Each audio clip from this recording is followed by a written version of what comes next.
السلام علیکم ورحمۃ اللہ وبرکاتہ۔ میرے مسلمان بھائیوں، بہنوں، بیٹوں اور بیٹیوں، میں غلام مصطفیٰ اللہ اور اللہ کے رسول کا پیغام آپ تک پہنچانے کی کوشش کرتا ہوں۔ اللہ رب العالمین سے ملتمس ہوں کہ اللہ رب العالمین میری مدد اور نصرت فرمائے، رہنمائی فرمائے اور اخلاص سے صحیح فرمائے، آمین۔ اور قرآن کو پڑھنے، سننے اور سمجھنے کے بعد اس پر عمل کی توفیق عطا فرمائے۔ آج کا ہمارا سبق سورہ یونس آیت نمبر 3 پر مشتمل ہے۔ اعوذ باللہ من الشیطان الرجیم، بسم اللہ الرحمن الرحیم۔ ان ربکم اللہ الذی خلق السماوات والارض فی 6 ایام ثم استوی علی العرش یدبر الامر ما من شفیع الا من بعد اذنہ ذالکم اللہ ربکم فاعبدوہ افلا تذکرون۔ قرآن پاک کی اس سورہ مبارکہ میں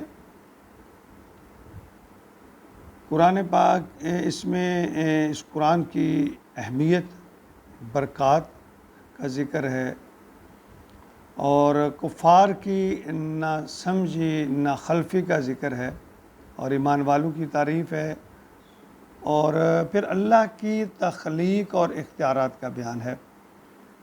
اور انسان سے یہ کہا جا رہا ہے کہ اپنے رب کے سامنے جھکو، لوگو تم اس پر سوچ بچار کیوں نہیں کرتے ہو؟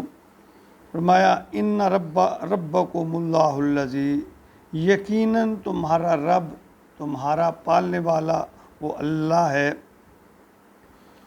الذی خلق السماوات، جس نے پیدا کیا، تخلیق کیا آسمانوں کو، والارض، زمین کو، فی 6 ایام، 7 دنوں میں، ثم استوی علی العرش، اور پھر مستوی ہوا، اقرار پکڑا، ٹھہرا، علی العرش، عرش پر، یدبر الامر، وہی تدبیر کرتا، ہر کام کی تدبیر وہی کرتا ہے۔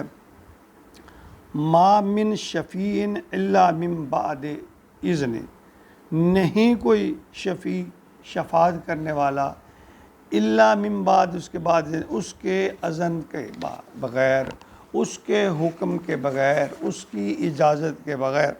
ذالکم اللہ ربکم، وہی رب ہے تمہارا، فاعبدوہ، بس اسی کی عبادت کرو، افلا تذکرون، تو کیا تم نصیحت نہیں پکڑتے ہو؟ تم سوچ بچار نہیں کرتے ہو؟ تم بات کو مانتے نہیں ہو؟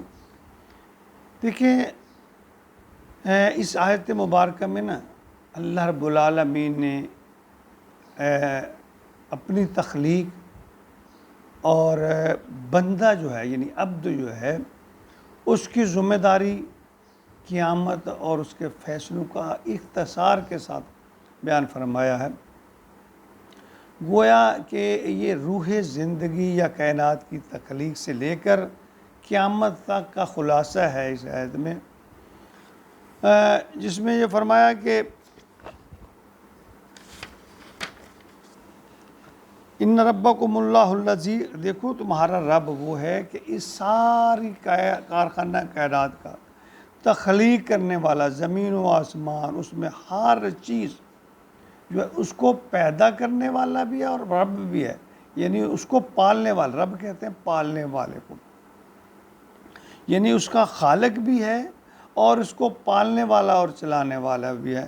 اور دوسرا یہ فرمایا کہ ما من شفیع الا من بعد اذن، کوئی بھی اس کے حکم کے بغیر شفاعت نہیں کر سکتا جب تک اس کا حکم نہ ہو۔ یعنی یہ قیامت کے دن کا ذکر ہے۔ آیت الکرسی میں بھی اللہ تعالیٰ نے فرمایا من ذا الذی یشفع عندہ الا باذنہ، کون ہے جو اس کی اذن کے بغیر، اس کے حکم کے بغیر کوئی سفارش کر سکے۔ آگے فرمایا کہ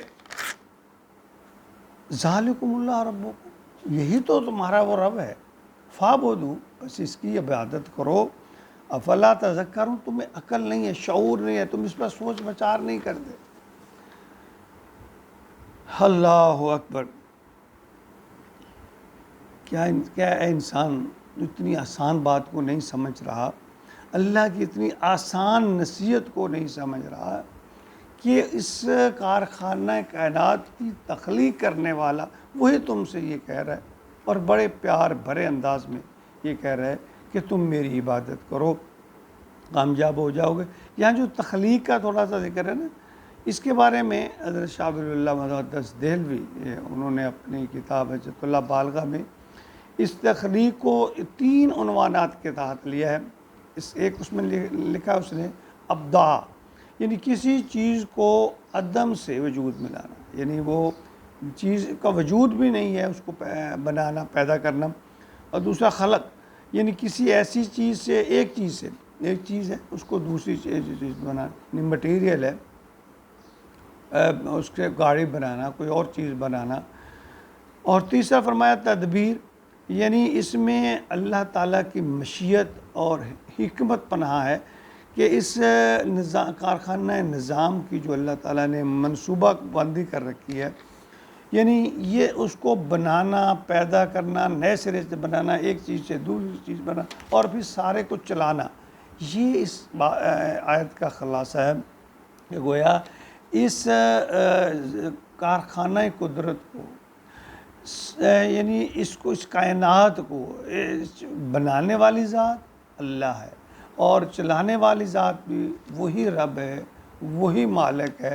اور اللہ تعالیٰ فرماتے ہیں بس اسی کی عبادت کرو، یعنی کیوں تم گمراہی میں ہو، کیوں اپنے رب کی طرف نہیں لوٹتے ہو، کیوں اس کے ساتھ شریک ٹھہراتے ہو، تم کیوں اپنے رب کو نہیں پہچانتے ہو۔ یعنی دیکھیں نا، ہر چیز میں اللہ تعالیٰ کی قدرت ہے۔ ایک چیز پر اگر انسان غور کرے تو اللہ کی قدرت کے نظارے اور مظاہر اس میں سے نکلتے ہیں کہ اللہ نے کیسے اس کو تخلیق کیا، کہاں پر تخلیق کیا، کب تخلیق کیا، اس کا مقصد۔ یعنی کوئی چیز اللہ نے اس دنیا میں نکمی پیدا نہیں کی ہے، مٹی کے ذرات سے لے کر اعلیٰ سے اعلیٰ پہاڑ، درخت، معدنیات، اور سب سے بڑھ کر یہ کہ انسان کی تخلیق، انسان کا وجود، انسان تھوڑا سا اس پر اگر غور کرے تو اللہ تعالیٰ کی ایک چیز اللہ تعالیٰ کی حکمت کی مظہر ہے۔